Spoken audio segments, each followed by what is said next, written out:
chairman today? I'd like to call the meeting to order and welcome everyone to the Laverne Planning Commission August 27th, 2019 at 6 p.m. meeting. First item of business, we do have a quorum, is to approve the meeting minutes from the July 30th, 2019 meeting. I'll make a motion we approve. We have a motion to approve. Second. We have a second. All I in favor have say aye. discussion. Yes, sir.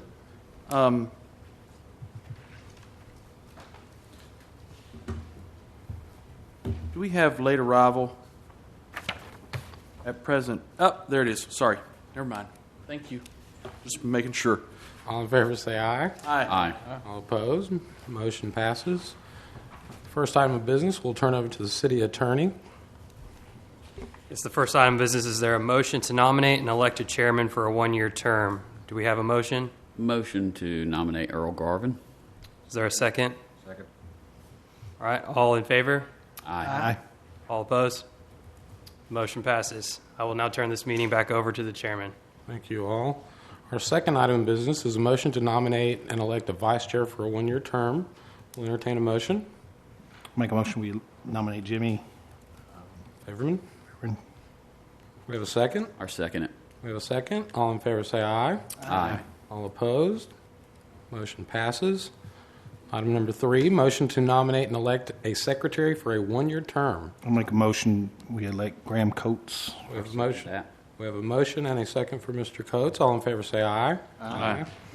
All opposed? Motion passes. On to our first item under old business.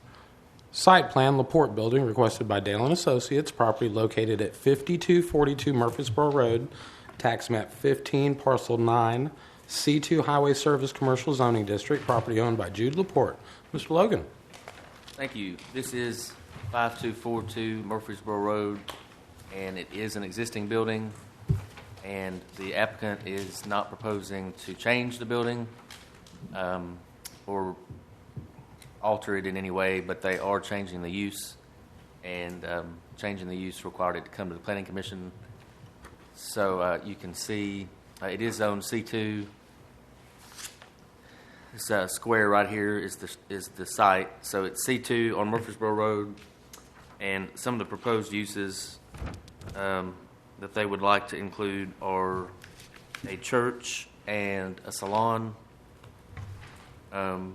The building currently is 6,150 square feet, and originally it was built as a medical office building, an MOB.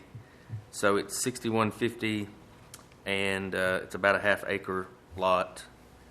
And the applicant was here in the past, in the spring, and for a number of issues they were denied, and so they reapplied again and came back last month. And at that time, or backing up to the spring, there's been a discussion about the parking and would there be enough parking for the uses that they proposed.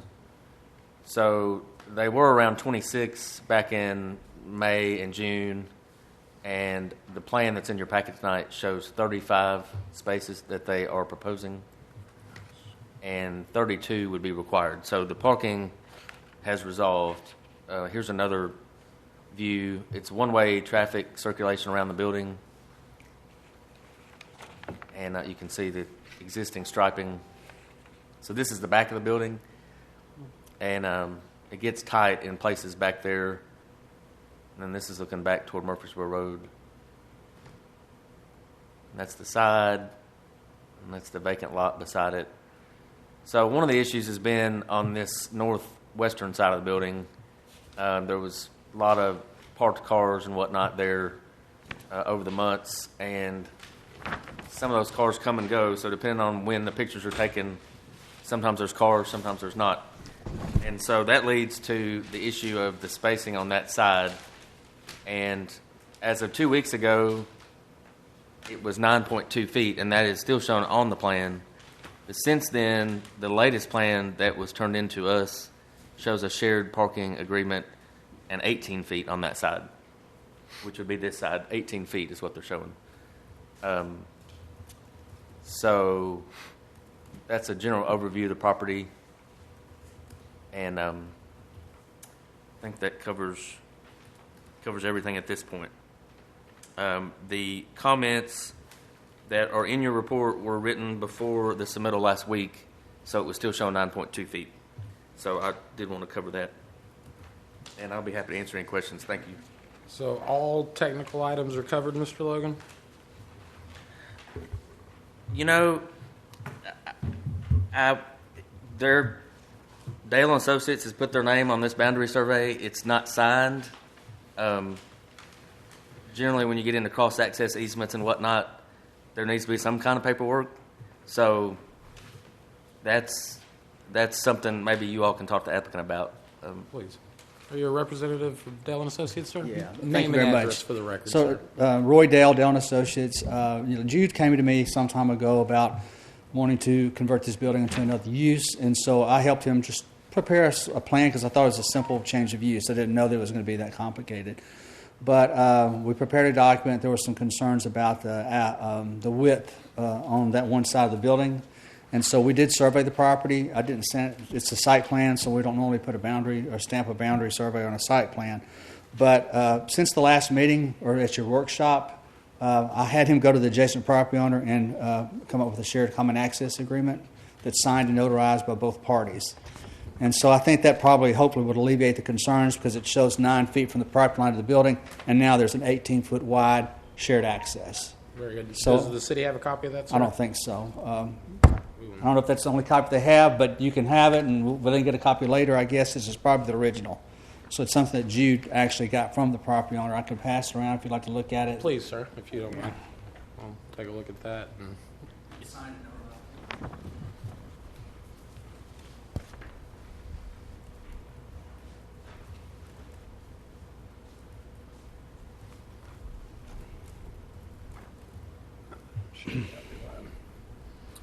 And this is to the right of the building, the obstructions where the trucks and cars were parked.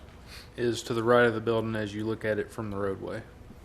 On the fire and police side, can we still get around there? Yes, sir. You know, the code, as previously stated in past, requires 150 foot access. So they're well within 150 foot just from the front of the building. Being a change of use, if we needed to, we could always modify and put it in a fire lane or something if we had to. But as far as the code applicabilities to it, they're going to be good on the access.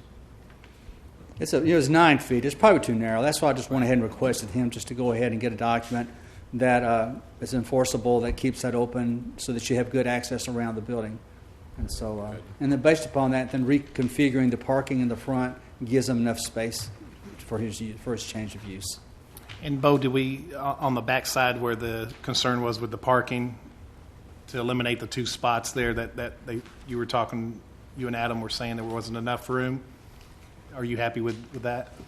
Yes, sir. Since that time, you'll see the spaces that were created Okay. in another area on the site. So that, I would almost call that submission number 1 back in May and June, and this is the second submission. So it has changed. Great. Very good. Any other questions or comments from the board? I do, Mr. Chairman. So just to explain on the difference on the park between C1 and C2. C1 would be existing, probably. Does it say existing on that plan? Well, I'm a little confused. So boundary survey, I understand that. Okay. Less car parking spaces on C1. Right. C2, you show the 9 spaces of the site plan. Obviously, we're looking at these documents, and these would be approved, or someone's not right here. Is something I'm missing here somewhere? This is existing. Okay. And this, you see the parking in the front, parking in the front is straight-in parking, and then that's been reconfigured to give you additional spaces. So sheet 2 is the proposed parking layout, and sheet C1 is the existing conditions of the site. Fire Marshal, if this facility is fully occupied, y'all need to get one of the trucks around it. Is there an issue? No, sir. That's what I was stating. Code only requires you to have accessibility to 150 foot of each portion of the building, unless start getting up into multi-stories and so forth. But as far as accessibility on this, as long as you have that 20-foot access, getting into the front of the building, then the building itself, without looking at the plans, is probably not even 150 foot in depth, I'd say, or close to it. So, on a code standpoint, they're going to be applicable. So as long as the accessibility on the site, the site sheet shows accessibility on the front end, then they're going to be good. Yeah, that's our understanding too, that you don't have to maneuver around the building. No, sir, that it's you- 150 foot Right. within all Exactly. portions of the building. Right. Very good. Is this building going to be sprinklered? It's a pre-existing building, so it should not be, correct? Yeah, even though it's a change of use, that's something that me and the owner and I spoke about several months back, and we actually looked at the plans.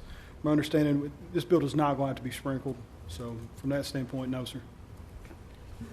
So staff is satisfied with all the technical items. Yes, sir. So at this time, can we make a motion now? I make a motion we approve. We'll entertain a motion. We have a motion on the table to approve. Do we have a second? I'll second. We have a second. The discussion, Mr. Chairman? We have discussion on the table. Mr. Coates? So, I do have a concern that if you actually surveyed it and you were paid to do it, you didn't stamp the document. It does concern me, because at a later date, I'm sure that the city is going to get involved with the neighbour, and there's going to be some issues over this parking. And it gives us a liability if it's not been stamped and approved. The The site plan. Because what's going to happen is that somebody's going to be called out for dimensions and 1 foot or 2 foot at a later date. It may not be today, tomorrow, but 3 or 4 years from now, who knows when. It's just an open issue, I think, for us. Can I look at the plan again? Sure.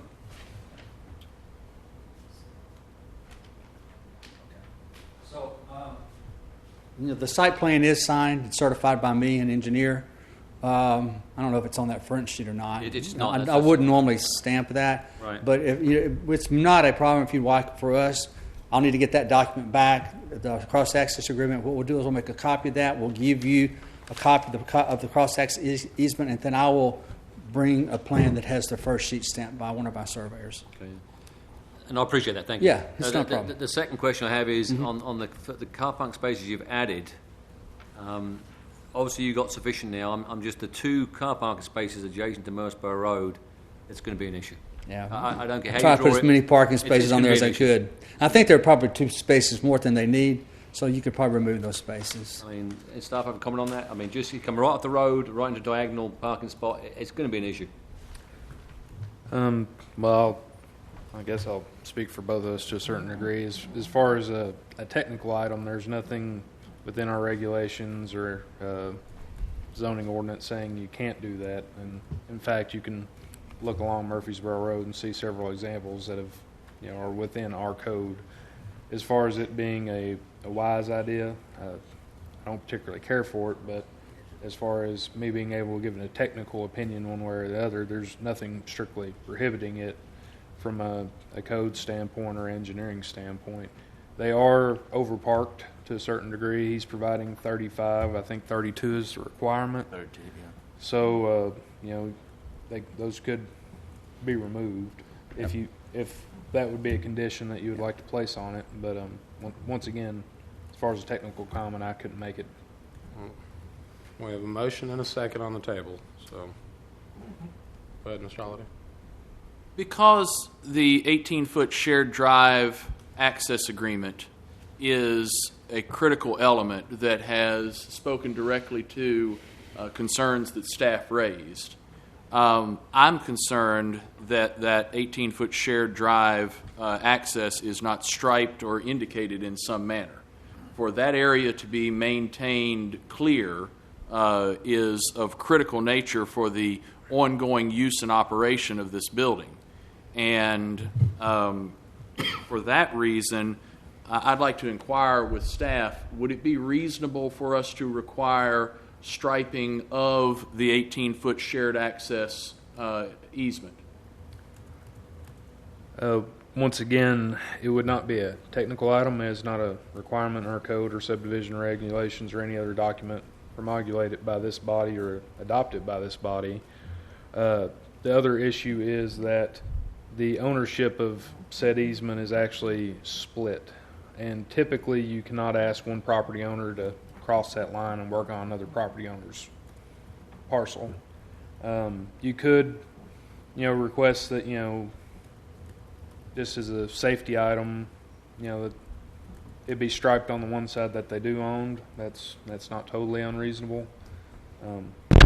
Once again, reasonableness is not really something I can, comment on. I can only give you the what's an exact technical item. So, in short, that's a judgment call on this board's behalf as to whether that's something they would like to see done. I really appreciate that comment. Would the applicant be able to speak to your willingness to? Yeah, I think both your comment about removing the 2 parking spaces and adding the stripe would be friendly amendments to this. If you want to do that, I think that would be more than fine. And then when I redeliver your plans, I'll have those added to them as well. I'd like to take it to one step further when it comes to that arrow kind of directioning. So to say, going to each of these other 2 sections, these rows, because you're going to have those people who, we all rush to church at times. You pull right into the wrong way and you're coming head on, and then you've got to try to back out. And so that directioning for the church we could add members, striping, whether it's visitors arrows or on there. whoever. Yeah, I think that'll be fine. We'd be more than happy to accept that as well. I'm going to pause everybody right this second. We have a motion on the table to approve as submitted with a second. We need to go ahead and take a vote. If it passes, it passes. Otherwise, or can we have... Still under discussion. Obviously, we have some technical items. You've heard the board. I don't think anyone's against what we're trying to do Absolutely. here. I would just, for the sake of the board here, we don't want to get ourselves tied up. I think we all tend to agree that we have no issue with what we discussed. But I think from a legality standpoint, at a later date is to get them, if they would, just to defer, make the changes, bring them back, and then we can move forward with everything squared away rather than any issues at a later date. I know it's another 30 days. I'll let him make that decision. Another 30 days, but that way there's no issues, there's no arguing and discussion at a later That's date. consistent with what we've done with other past, groups as correct. well. Yeah, let's make sure he's okay with that. Is there any way we could still approve it based on this item specifically? And I'll answer your question for you. Historically, we don't like to do contingencies because it gets you and us in trouble. What we like to do is have stamped and signed documents that we can say at a meeting saying, we agree to this as of this date, move forward. That's why we've done it for the past 10 to 12 years I've been on this board, and I believe that's the best way to handle it and to not get anyone in trouble. I have a question. You stated that there's technical items, but staff's saying all technical items have been made. So these technically aren't technical items. These are requested items from us, right? Yeah, and not, let me interject here. One of the problems is that we weren't at workshop. You weren't here to have this discussion with us, and we're just now looking at these plans, and things are popping into everybody's heads along the way, so we have to deal with them accordingly. So by missing the workshop, we did not have the opportunity to cover these items, so that's mainly why Mr. Coates is asking for a deferral, so that we can get all the paperwork stamped, everything in order, everything done correctly. They don't want to deny. We don't want to deny. They just want to make sure that you've done everything's in very proper well in format. working with us, and we greatly appreciate it. We're, like I said in the beginning, it could take a few months, but we're going to get through it together. We just want That's what matters. Cross our T's, dot our I's. Precisely. All right. So Precisely. we'll just make the changes, and it'll be good. So, We appreciate it. as of right now, I'm going to ask the attorney, what do we need to do as far as the motion on the table? Bruce? We'll request deferral. We can Okay, make a request for a deferral to the next meeting, correct? Bruce? With the motion on the table, it could be withdrawn, Okay, so and once it's withdrawn, it's, it could be deferred at that point. So I can withdraw the motion for these items that discussed. you to can their- withdraw your Withdraw motion. your Withdraw motion your to motion to approve. approve. Okay, Okay. let's do that. I'll withdraw my motion to approve with conversation. And as applicants, we'll request a one-meeting deferral. All right. We will see y'all at workshop. All right. We're going to get Before through they this, get that guys. document back. Thank y'all very much. Thank you so much. Sure and get plenty of copies of that and attached to this. Thank y'all. Thank y'all very much. If we do it right the first time, we'll be okay. On to our next item. Next 2 items are deferred. We will be moving down to item number 7, amendment to the zoning ordinance, amend 4.070, standards for signs restricting portable signs on all city property, presented by Mayor Cole and Mr. Logan. Mr. Logan. Thank you. So the city staff and Mr. Ames, the city attorney, has been working on this amendment, and Mr. Ames completed a clean copy of that, and that was emailed out to the members, and I know that he had a lot of syntax and grammatical renumbering and things that he had to do, so that was a lot of it. He knows that side better than I do, but I guess once everybody gets comfortable with the draft that Mr. Ames has done, then you all could be ready to vote on it. Very good. Well, personally, I only had a little bit of time to look over it this afternoon. I don't know about the rest of the board. If everybody had a chance to read it in full. Yeah, I'm the same with you. I think we're there. Sent out this afternoon. It's just tough to jump on it and review it and push it forward. The one that was emailed, that is the final? That's our That's final, the current correct? final. There's Yes. also, Adam put these in the packet, so that it's in your packet tonight. I actually sat down and read through it, and it's very exciting, very thrilling read. But How long was it? took me maybe 30 minutes just to Okay. sit down and read through. So it's not a very long process. I got about halfway through myself. Yeah. So But we're gonna. I think it accomplishes the items that we have discussed. There's in the long term, there's probably more tweaking because, as Graham has mentioned, there's other signs that we need to address later on. But this is basically a first step in trying to get this shored up from being the Wild West, so to say, of signs. Absolutely. So we're going to defer this item until next month?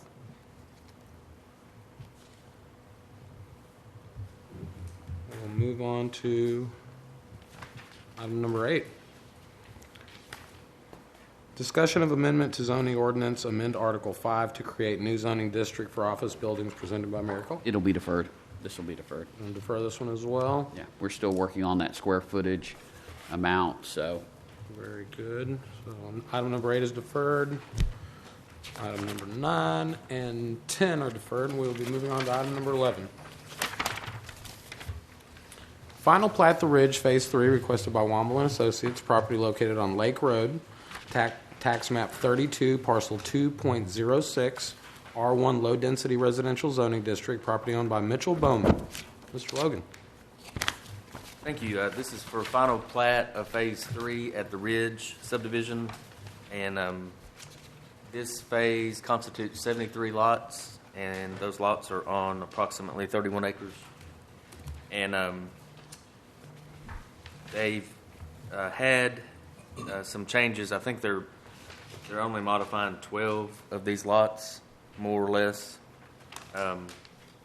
Originally, they had planned on 3 of the streets, through streets, and now they've had to change the layout of the streets due to the pipeline that's in that area.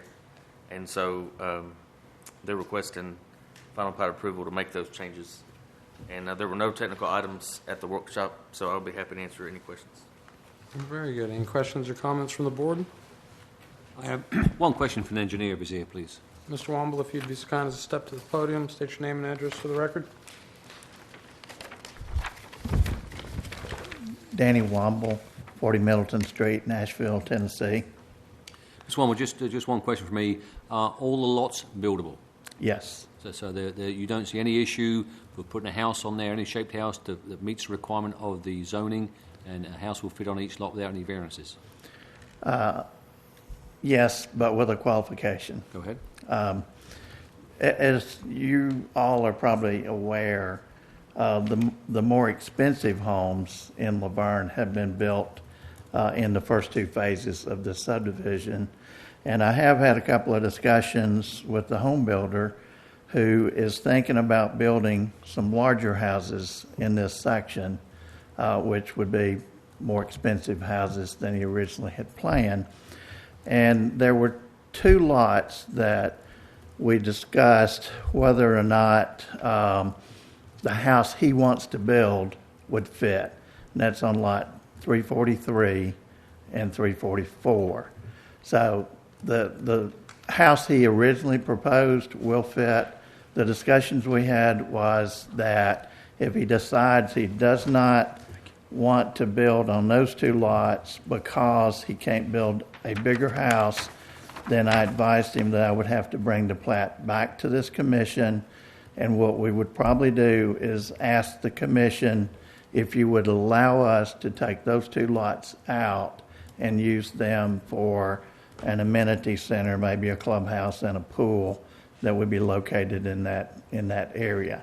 So with that qualification, I'll answer your question. Yes, you can build on all the lots. I appreciate that. And just to rest the board that the issue we run into at a later date is this gets signed and put up, and then 1, 2, 3, 4 years later, someone comes along and wants to change lot lines, and it becomes a real issue. That's why I'm asking the question, and he's answered it to my satisfaction. So with that, Mr. Chairman, I make a motion to accept as submitted. We have a motion I will to second. accept with a second. All in favor say aye. Aye. All opposed? Motion passes. Thank you, Mr. Womble. Item number 12.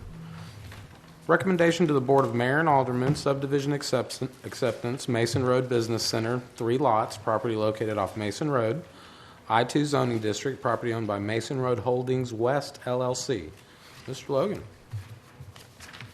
Thank you. So this is a request for acceptance of the 3 lots on Mason Road, and this is part of the greater Mason Road Business Park that is under development. And some of you will remember these are the first 3 lots that were platted back about 18 months ago, going sometime between 18 months and 2 years.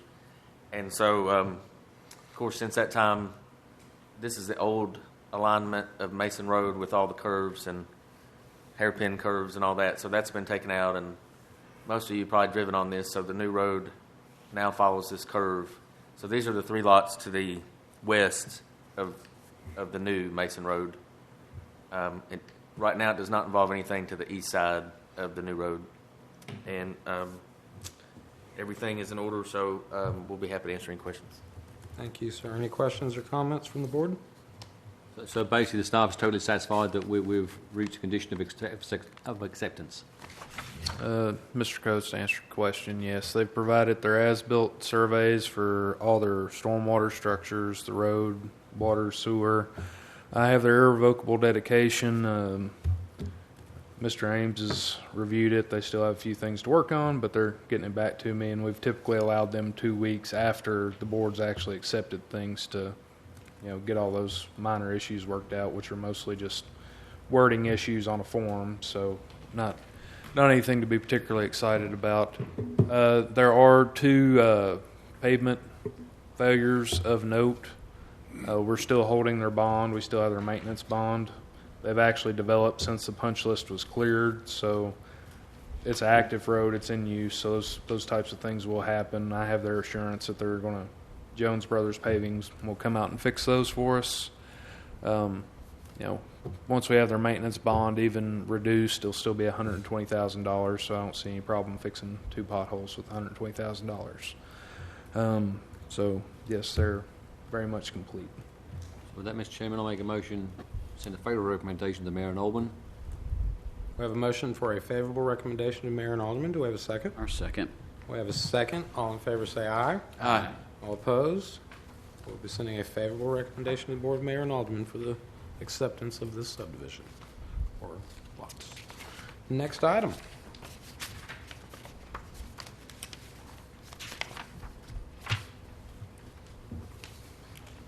Item number 13, recommendation to the Board of Mayor and Aldermen, subdivision acceptance, The Ridge, Phase 2, 32 lots, property located off Lake Road, R1 zoning district, property owned by Mitchell Bowman. Mr. Logan. Thank you. This is the request for acceptance of Phase 2 at the Ridge, and it is 32 lots. And you can see there in the imagery several of the homes that have been completed out there. And there's many more than that now. And all of the checklists have been turned in, and all of the items are found to be in order. So staff is recommending the acceptance. Thank you.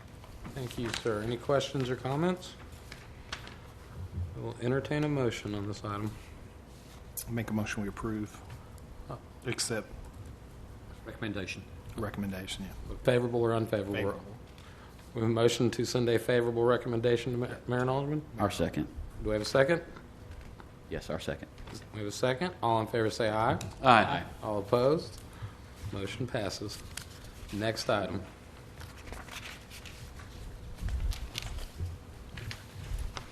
Item number 14. Recommendation to the Board of Mayor and Aldermen, subdivision acceptance, Pinnacle Point Phase 4, 20 lots, property located off Sparrow Gap Drive, R1 zoning district, property owned by Scott Butler. Mr. Logan. Thank you. This is Pinnacle Point Phase 4, and it encompasses 20 lots. And you can see here in the imagery, these lots back up to the elementary school and touch the school property. All of the items for the checklist are in order, and staff recommends acceptance. Thanks. Thank you, sir. Do we have any questions or comments on this item? One question. We had previously had some issues with drainage out there. Have they all been resolved? It was in that phase, but we had some issues in the area. In this phase, there aren't any drainage issues that we know of. Everything's been resolved. There are still, technical issues that are outstanding from previous phases, but you can't hold one phase against the other, so everything has been completed in this phase to standard, and we don't see any issues with it. What about the lighting situation? They have lights. Street lights, correct, sir? Yes, correct. Street lights have been provided. I'll make a motion that we give a favorable recommendation to the Board of Mayor and Aldermen. We have a motion for a favorable recommendation. Do we have a second? Second. We have a second. All in favor say aye. No. Aye. Did I hear no? Yeah, no. All right. All opposed? No. Unopposed? Motion passes. Next item.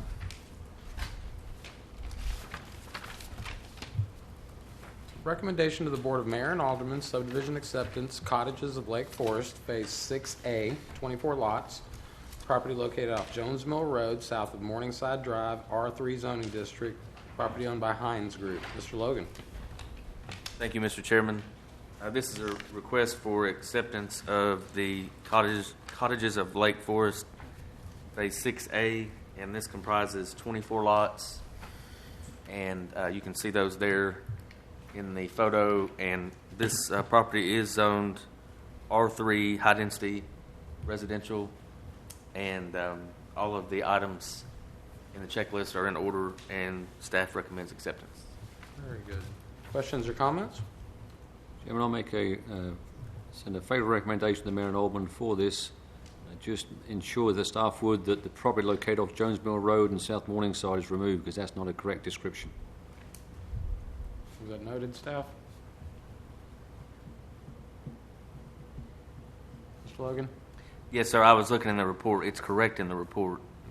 It must have not transferred to the Just look at the agenda. Just when it goes to the Mayor and Aldermen, make sure it's correct Make sure it's description. correct. On our agenda, it's incorrect. So we have a motion for a favorable recommendation, correct?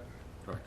I'll entertain a second. We have a second. All in favor say aye. Aye. All opposed? Motion passes. And our final item, bonds and letters of credit. Mr. Leach. Thank you, Mr. Chairman. Board, there's not really been any significant changes. We've built a few houses, and those permit fees went up. So that's really the only difference you'll see. Of course, next month, assuming everything goes through BOMA, we'll start seeing the maintenance bonds that come in from all these developments that we accept. Very good. Any questions or comments from the board? I'd like to thank everybody. Good evening. Meeting adjourned.